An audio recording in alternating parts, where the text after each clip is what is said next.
हे आम्हाला कळतच नाहीये. रोज 2.5 लाख भावना पडतायत डॅम मध्ये एखाद्या भरपूर पाऊस पडला आणि त्याला आउटलेटच नसेल पाणी जायला, काय होईल? ओव्हरफ्लो होईल. ओव्हरफ्लो झाला तर ठीक आहे, पाणी वरनं तरी निघून जाईल आणि डॅमची भिंतच फुटली मग बरं हे ठरवू शकतो का आपण भिंत फुटायची की ओव्हरफ्लो व्हायचं? ते भावनांच्या पावसाच्या फ्लोवरती डिपेंड आहे की काय किती प्रेशर तयार होईल ते जगात कुणाच्या, म्हणून तर डॉक्टर्स पण सुसाईड करतात, कारण हे कुणाच्या हातात नाहीये. तुमचं काम काय आहे की आपल्या डॅमला काही आउटलेट असले पाहिजेत, असे आउटलेट्स की जे आपल्या इमोशनल न्यूट्रलायझेशन साठी काम असेल. जे भावना नाही तर मग काय होतं, माझ्या भावना सगळीकडे व्यक्त होत राहतात, माझ्या नात्यांच्यात, माझ्या ओळखीच्या लोकांच्यात. आपल्याला कोणी पण म्हणतं काय सगळं तर चांगलं चाललंय, काय झालं थोबाड वाईट करायला तुम्हाला? बायको विचारते ना आपल्याला, काय झालं सगळं तर मस्त चाललंय व्यवस्थित झालं, मग असं का उदास राहताय भरल्या घरात, असं तोंड वाकडे करून का बसलेत?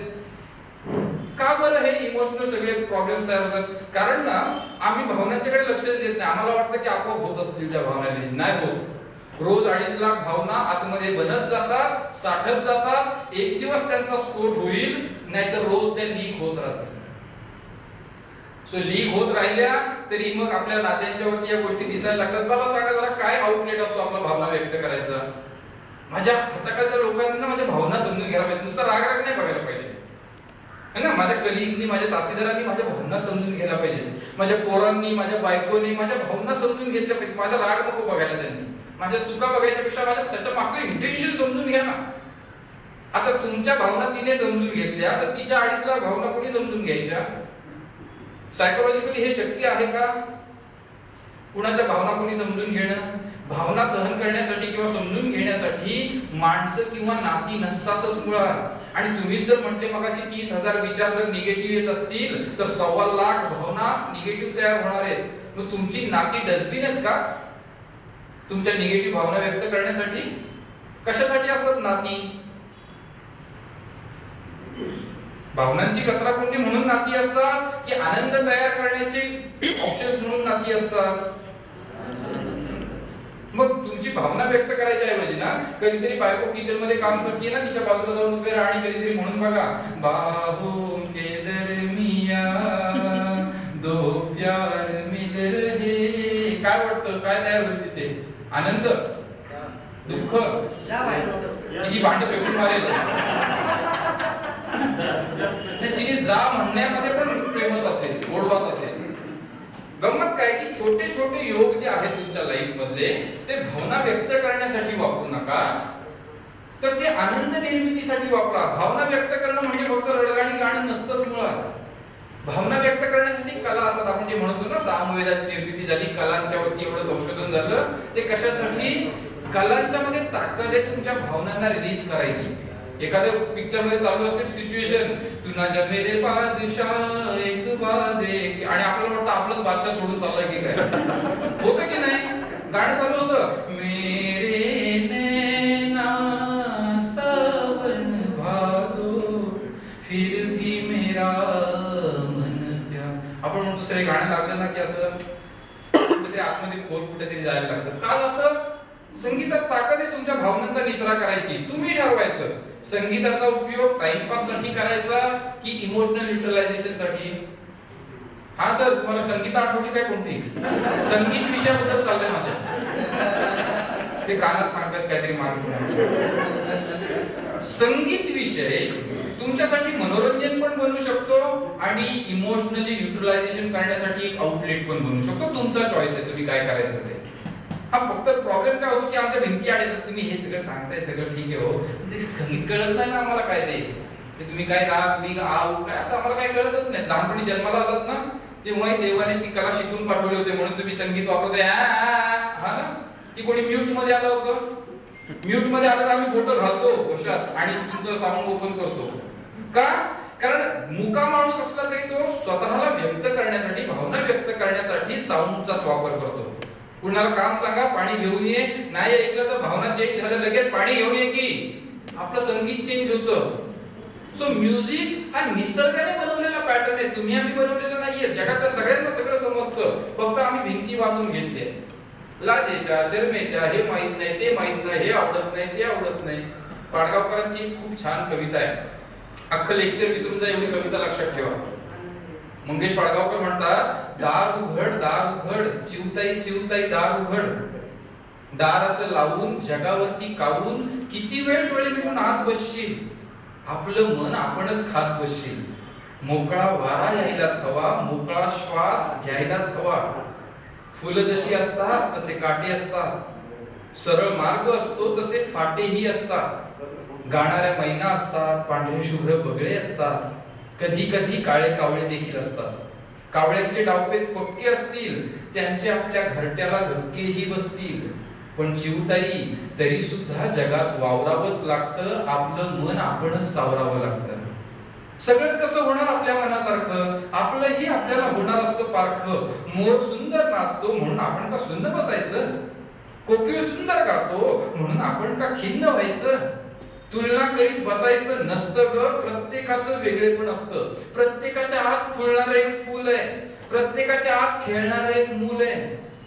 फुलणाऱ्या त्या फुलासाठी, खेळणाऱ्या त्या मुलासाठी दार उघड चिवताई चिवताई दार उघड. निराशेच्या पोकळीत काही सुद्धा घडणार नाही, तुमचं दार बंद म्हणून कुणाचंही अडणार नाही. पहाटेच्या रंगात तुझं घरटं आलं, तुला शोधत फुलपाखरू नाचतही आलं. पण चिवताई, तुला कळलंच नाही, आपलं दार बंद होतं, डोळे असून अंध होतं. बंद घरात बसून कसं चालेल, जगावरती घुसून कसं चालेल, लेक्चरला मोबाईल खेळून कसं चालेल. ठेवला दार उघड. जोपर्यंत हा दरवाजा उघडत नाही ना, तोपर्यंत आनंद, नॉलेज, एक्सपिरियन्स काही आतमध्ये येणार नाही. आपण ठरवायचं दरवाजा उघडा ठेवायचा की या भिंती बांधलेल्या ठेवायच्या. उघडा ठेवायचा असेल तर आम्ही जादू करू शकतो, जगातले सगळे डॉक्टर तुम्हाला मदत करू शकतात. जोपर्यंत तुमचा दरवाजा उघडा नाही तोपर्यंत कोणीच तुम्हाला काही देऊ शकणार नाही. चेक करायचा दरवाजा उघडा आहे की बंद. आता झिंगाट करायची गरज नाही, तुम्हाला एक छोटासा पॅटर्न देतो. माझ्या मागे एवढं म्हणा फक्त, सारे ग रे म ग रे ग रे ग म ग रे म ग सा म ग रे ग म प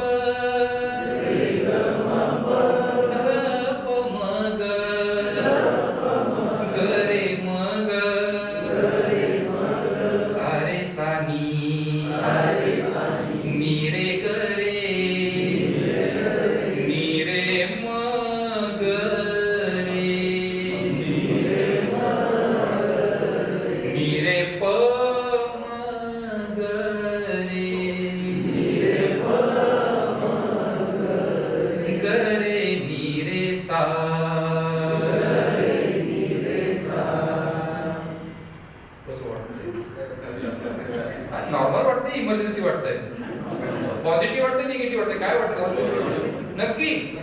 किती रुपये खर्च झाले? का आता तुम्ही म्हणाल की तुम्ही म्हटलं म्हणून आम्ही मागे गायलो वगैरे वगैरे का? तुम्ही तुमच्या बाथरूम मध्ये जाऊन जरी गायलं ना तरी एवढाच आनंद येईल तुम्हाला. कोण येणार नाही हा सूर चुकला सांगायला. प्रॉब्लेम असा आहे की आम्हाला माहिती की जगातली सगळी गाणी सात सुरांच्यातनं बनली आहे, तर कुठलंही गाणं आम्हाला एवढाच आनंद देऊ शकणार आहे. फक्त आम्हाला त्यातलं कंटेंट चेक करायचंय. जर मी याच्यामध्ये चालू केलं मुन्नी बदनाम हुई डार्लिंग तेरे लिए, तर गाणं डोक्यात चालू होईल की मुन्नी बदनाम झाली म्हणजे तिच्याबरोबर काय काय झालं असेल. कारण मेंदू विचारत नाही तुम्हाला, तो अनालिसिस स्वतःच चालू करतो. त्याने एकदा चालू केलं की त्याचा फ्रंटल लोब काम करायला बंद होतं, अमॅगडाला चालू होतं, इमर्जन्सी सिस्टीम ऍक्टिव्ह. आपली जी सिस्टीम आहे ना शरीराची, सगळ्यांची नॉर्मल किंवा इमर्जन्सी या दोन पॅटर्न मध्ये चालते. जर नॉर्मल असेल तर तुम्ही खाल्लेलं अन्न पचेल, तुमचं ब्लड व्हॅस्क्युलर वगैरे सगळ्या सिस्टीम चालू राहतील नॉर्मल असेल तर. इमर्जन्सी झाली चालू की बाकीची कामं थांबतात आणि माणूस फक्त इमर्जन्सी फ्लो मध्ये पुढे जातो. मी मस्त गप्पा मारतोय सगळ्यांशी, नॉर्मल आहात की इमर्जन्सी आहात? आणि दरवाजा उघडून वाघ आला आतमध्ये, कोणती सिस्टीम चालू होईल? इमर्जन्सी किती वेळ चालू होईल? चालू व्हायला किती वेळ लागेल? पण त्याच्यासाठी काम किती होतील? आधी डोळे तुमचे वाघाला बघतील, मग वाघ खरा आहे की खोटा ते ठरेल. तो जिवंत आहे की मेलेला ते ठरेल. तो खेळण्यातला आहे की ओरिजिनल आहे, तो पिंजऱ्यात आलाय की त्याला तो ओपन मध्ये आलाय, हे सगळं चेक करतील तुमचे डोळे. मग मेंदूला सिग्नल जाईल की याच्यापासून धोका आहे आणि आपल्याला पळायला पाहिजे. मग मेंदू काय करेल? कार्टिकोस्टेरॉइड्स, ऍड्रेनलिन, नॉरऍड्रेनलिन असे हार्मोन्स पाठवेल संपूर्ण शरीरात. ते रक्तात मिक्स होतील, हातापायात पसरतील, मग हातपाय कडक होतील तुमचे, त्यांच्यात ताकद येईल थोडीशी. मग तुम्ही वाघाबरोबर फायटिंग तरी कराल किंवा खिडक्या उघडून पळून तरी जाल. काय करायला जाऊन पैकी नॉर्मल माणसं पळून जातात, पोलिसांना पळताच येतं याची काही गॅरंटी नाहीये.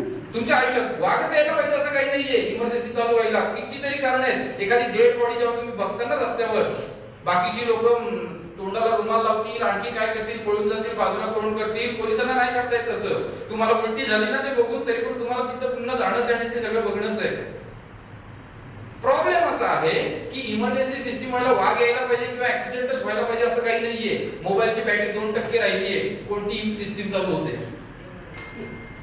आठवून बघा, नेटवर्क मिळत नाहीये, कोणती सिस्टीम चालू होते. साहेबांनी बोलवलं आत्ताच्या आत्ता 1 मिनिटाच्या आतमध्ये ऑफिसला ये, आणि ट्रॅफिक तर लागलाय, 7 मिनिटाच्या आत मी पोहोचू शकत नाही, जीपीएस ला दाखवतोय 7 मिनिटं, कोणती सिस्टीम चालू राहतीये. आठवून बघा कुठल्या वेळेला बायकोने फोन केला, संध्याकाळी येताना मेथीची भाजी घेऊन या, माझी आई आली बऱ्याच दिवसातनं, आणि साहेबांनी सांगितलं पवार साहेब आले, एस्कॉर्ट करायला जायचंय. कुठली सिस्टीम चालू होते. तुम्ही म्हणाल नाही साहेब आम्ही काही वेळ टेन्शन घेतली. अगदी टीव्ही बघायचं असेल ना, राहुलने त्याच्या बायकोच्या थोबाडीत मारली. कुठे टीव्ही मध्ये, आमच्या डोळ्यात इमर्जन्सी चालू, आता काय होणार, आता काय. बरं ते पण हुशार असतात, ते म्हणतात उद्या 8 वाजता बघा काय होणार. खरं आहे, तुम्ही बघा ते तुझी बाई बिचारी दिवसभर सगळी कामं बाजूला, तुम्ही म्हणता बाईला दिवसभर दमून आलोय मी, 2 घास जेवायला वाटते, म्हणते तिच्या बिचारीचं काय झालंय, तुमचं खायचं पडलंय म्हणे. तुम्ही म्हणत नाही साहेब टाइमपास, आता आम्हाला या गोष्टीची सवय झाली आहे, आमचा मेंदू या गोष्टींना आदी झालाय, आता काय आमची इमर्जन्सी चालू नाही होत, आम्ही सगळे हे सराईतपणे सगळं करतो. ही सगळी कारणं फक्त सांगण्यासाठी मेंदूला हे स्टेरॉइड्स चालू करावेच लागतात. जोपर्यंत इमर्जन्सी सिस्टीम चालू होत नाही तोपर्यंत तुम्ही ऍक्टच करू शकत नाही त्या गोष्टींच्या नुसार.